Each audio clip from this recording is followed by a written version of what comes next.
The Lord be with you. A reading from the Holy Gospel according to Matthew.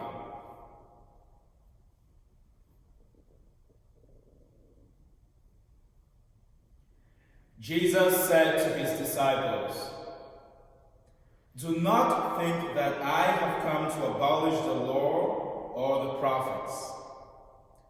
I have come not to abolish, but to fulfill.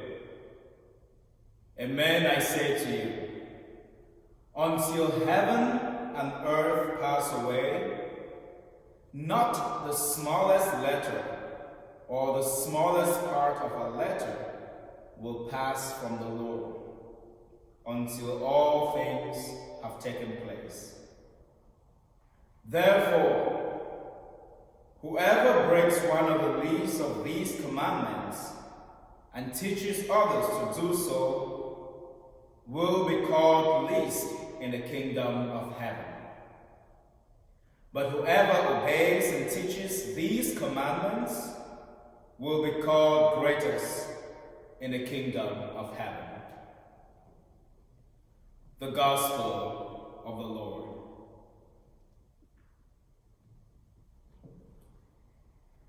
My dear brothers and sisters, we are really in a sad time.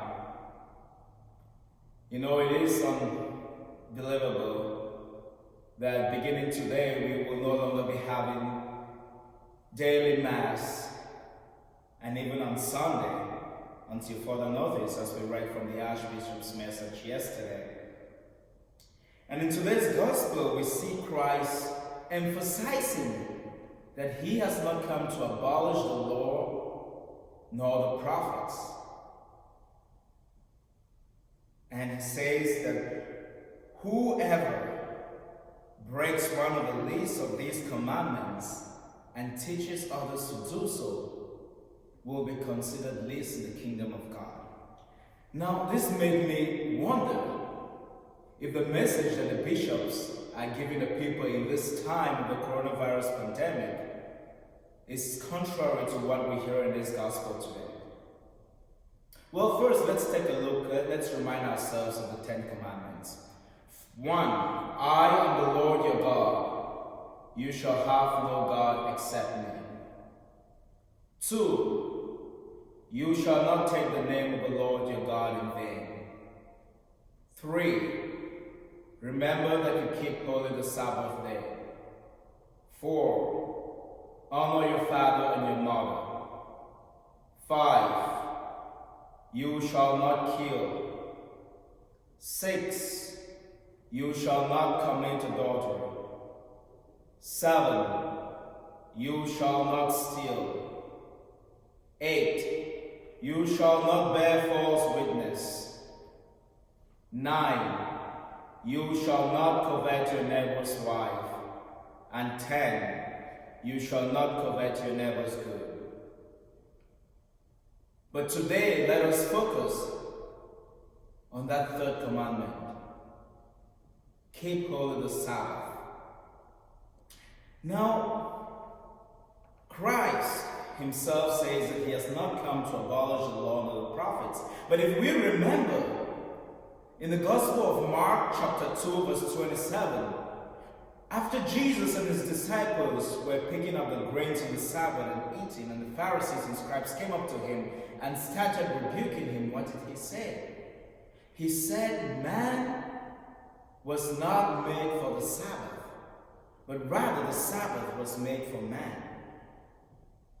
So yes, Sunday and the celebration of the Eucharist is there to help us, to nourish us, to prepare us on the journey towards heaven, where we will become one with the Father.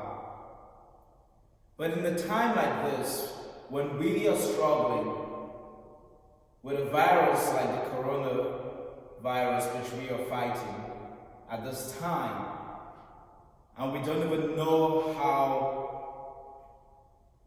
to deal with it, and the bishops deciding that we should suspend the celebration of the Eucharist, I don't think that they are breaking the law or trying to abolish the law in any way.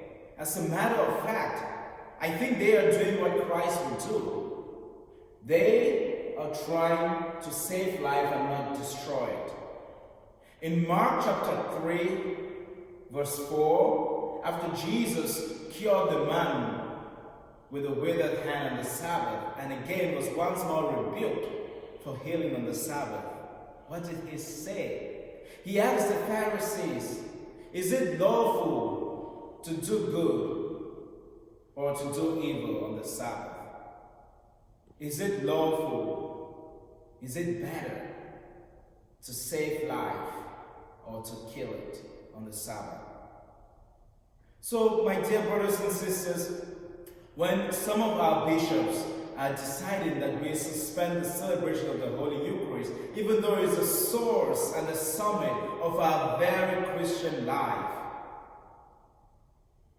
partly it's because they want to keep us safe. They want our lives to be protected from this virus. Because as we have heard, gathering in masses, in populations, provides an opportunity for the virus to spread rapidly. So, not being able to come to Eucharistic adoration at this time is not an abolishment of the law, but instead, it is a fulfillment. For Christ says he has not come to abolish, but to fulfill. The commandments are there to help us. The commandments are there to protect us, to save us, to lead us towards our home. And if we cannot recognize that the commandments are all about doing good, then we will think that in suspending the celebration of the Holy Eucharist at this time, we are doing the wrong thing. That is not true. So my dear friends, as we continue to journey through these Lenten days, even though it might be happening in a rather spiritual and physical way as we don't have the opportunity to come to Eucharistic celebration, let us remember that the law of God is about salvation of souls. It's about our own healing. And sometimes that healing includes physical healing, even a protection from a virus like the coronavirus.